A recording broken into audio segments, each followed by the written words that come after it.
Last month I promised that this month we'd look at why some people with female bodies have no wish to change them and yet don't think of themselves as women.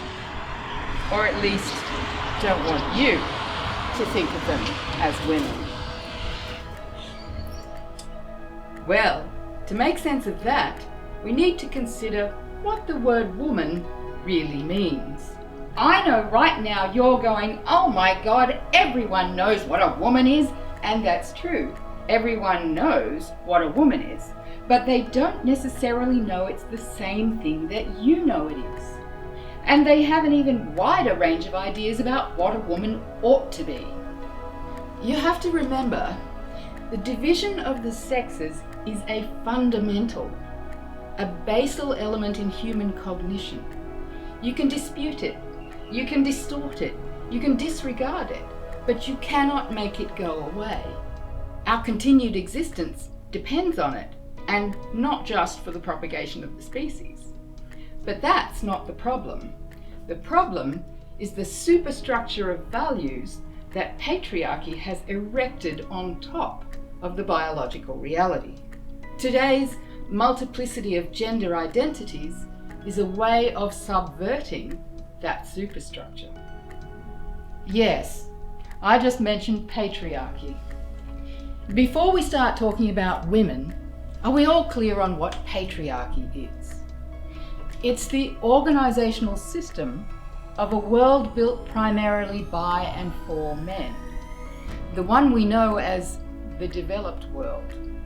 A world which, right up until the 1980s and even later, we still called the world of men. The phrase seems odd to us now, remote even to those who remember it. The world of men didn't just mean gentlemen's clubs and company boardrooms. It meant civilization as opposed to nature. It meant people and their doings. Women and children were included, but considered unrepresentative, or even just aspects of men's achievement. The world of men was the world men built and the story they told on the principles they devised. Women and children inhabited it as accessories, as resources. Today, with less patriarchal eyes, we look back and see that women's contribution to this world as it was erected around them was always significant and often historic, that women's own fields of endeavour are routinely segregated and disregarded, that women can both temper men's excesses and exceed their accomplishments in sometimes unexpected directions, and that an enormous amount of denial and doublespeak went, indeed goes, into maintaining the myth of masculine mastery. Certain conflicting principles of the Enlightenment made feminism inevitable, but those who still cling to the myth of the world of men have a very different idea of what a woman is to the rest of us. You see, if women are a resource in the world of men, then that resource is first and foremost the womb. The ancients actually believed that a woman's womb was a living thing that moved around in her belly of its own volition. Now, we argue over whether the uterus is even the point anymore. But for patriarchalists, the womb is the entire point. It makes women the subspecies they so obviously are. The idea that a woman is just a vessel for a womb, a piece of fancy biological equipment designed for the production of children and the service of men, problematically endowed with free will and a consciousness of some sort, this conception of a woman is not as rare as one might wish. That's a perspective we call phallocentric, in that it literally puts the penis and its priorities at the center of the human story. Which is natural to patriarchy. And of course, you don't have to be patriarchal to connect womanhood with having a womb. I mean, That's where it all starts, right? It's because certain people have wombs that they're expected to behave in certain ways. Nurturing, people-oriented, compliant, illogical, unpredictable, hysterical, right? The undeniable fact that some people with wombs don't or won't or can't behave like women, and the equally undeniable fact that many people without wombs can and often do, is anathema to a patriarchal system and a perversion to male supremacists, a regrettable, no, dangerous flaw that should be eliminated from society. Not to mince words, in the face of the evidence, this is vain and crazy. Look beyond your own narrow context. Life is diversity. Nature makes us all different for a reason. Without diversity, we die. We die out. But until humankind had the power to threaten diversity, we didn't realize that. In the meantime, patriarchs constructed a monopolistic, even totemic order of earthly glory, with plants and insects at the bottom, animals ranked by the food chain and likeness to us in the middle, and man, the ungendered default human, at the top, in direct contact with the sky god.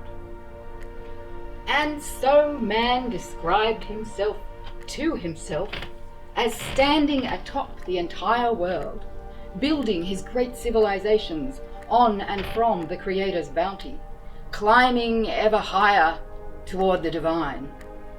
He commanded all the animals, and he sired his progeny on woman. Yeah, that's how they used to describe the process of having children. That's how male supremacists still think of it. That woman was created by God and or nature to be man's fertile field. And also for the labour of all that domestic stuff. Patriarchalists see woman as a fragile, unstable creature, dangerously enabled and even more dangerously disabled, compromised by her womb. It's this affliction that relegates woman to the role of helpmate, or in the old translation, helpmeet, a being precisely suited to the function of helping. Our culture's so fractured now that it can be hard to remember that this isn't just some archaic misconception. This truth is preached implicitly and explicitly, daily, in pubs and clubs, churches and mosques, schools and family homes across the civilized world. In the Anglosphere alone, we have violently conflicting ideas of what a woman is or should be, violently repressive attitudes to outspoken, independent or powerful women, playing out in our media every day. It isn't always possible to live your life in militant conflict with social expectations, just to be your true self, even if you're sure what that is. But restoring women's prehistoric power and ending patriarchy depends on us understanding how and why we have been gendered into submission, even by our very name. In 5th century Old English, there were two words, with and where, adult female and adult male. There was another word, man, for person or human being, also used as a pronoun meaning one, they, or someone. Sometimes the two words were put together, adult female person, adult male person. A few hundred years later, charting the resurgent social dominance of men as feudalism rose, the word for adult male person dropped its gendered prefix and assumed the universal, man. Meanwhile, with man became women and eventually woman. So although woman has always meant adult female person, man simply means person. And this linguistic mismatch is part of what centers the masculine, what makes it seem to some people like only women have gender or gender problems, as if man is the neutral default. That masculine arrogation of the universal happened in English not long after it had happened in Latin, when the word homo shifted in meaning from a human, literally an earthling, to a man. Across the West, as written history became a thing, women were being written out of it, erased, sidelined, or trivialized, as happened in English with the evolution of male from the Latin for manly, and female from the Latin for girly. Patriarchy is woven into our language in ways we can never entirely eliminate, but must embroider over, around, and through. You don't have to know all this to be influenced by the way it biases our understanding. In fact, that's how it works. It slips in under the radar. The very fact that female doesn't derive from male, but the two words have settled into forms that suggest it does, is rather telling in itself. You could be forgiven for thinking that the inconceivability of gender equality is built into our language. Lucky we have ways around that. So I hope you can see now why some people with wounds might resist or reject this persistently belittling label, woman, why they might insist on their humanity before their gender, or they might just want to outright reject the twin expectations of woman, fuckability and mothering. And yet, at the same time, there are women who meet those expectations with pleasure, or at least don't reject them, who embrace cis womanhood in all its impossible complexity. And many of them think that the only way to reverse the structural demotion of women is the defiant reclamation of womanly pride, identity, and power.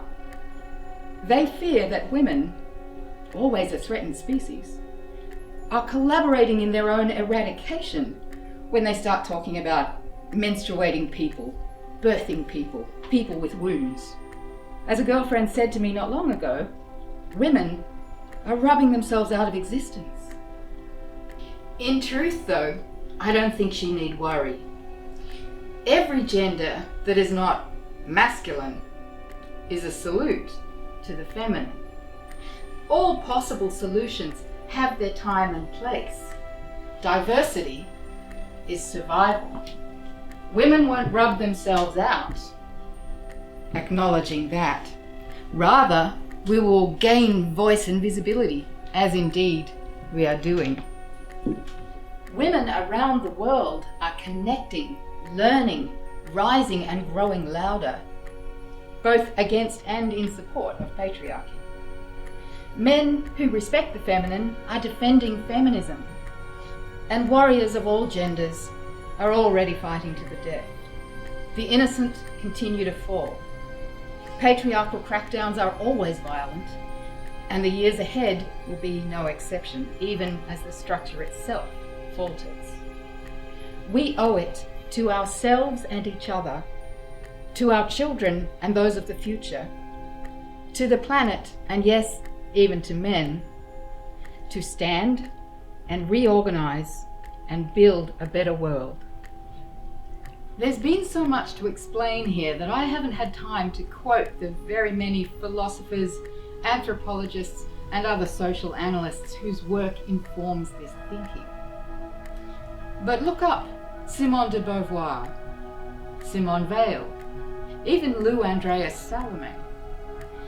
Definitely Luce Irigaray and Julia Kristeva, and then Sojourner Truth, Gloria Steinem, Audre Lorde, Anne Summers, Germaine Greer, Lynne Segal, and Lacan and George Monbiot and Peter Singer if you need some men. But let me reach a conclusion to this brief survey of the construction of women under patriarchy via Judith Butler's carefully chosen words on what it is to be a woman. If there is something right in Beauvoir's claim that one is not born but rather becomes a woman, it follows that woman itself is a term in process, a becoming, a constructing that cannot rightfully be said to originate or to end. As an ongoing discursive practice, it is open to intervention and resignification. In simple terms, none of us under patriarchy knows what a woman is, or might be. We're winging it, discovering it, constantly reinventing the possibilities and pushing the boundaries. Perhaps we've always done that, but now we have something we've never had before. The power to connect and compare directly with other women and other opponents of patriarchy. And this vast, fast-growing subversive network may yet save the world. I'm Jacques Pascoe, and this is Philosophelia. Visit our website, find us on socials, and if you appreciate what we do, consider becoming a patron.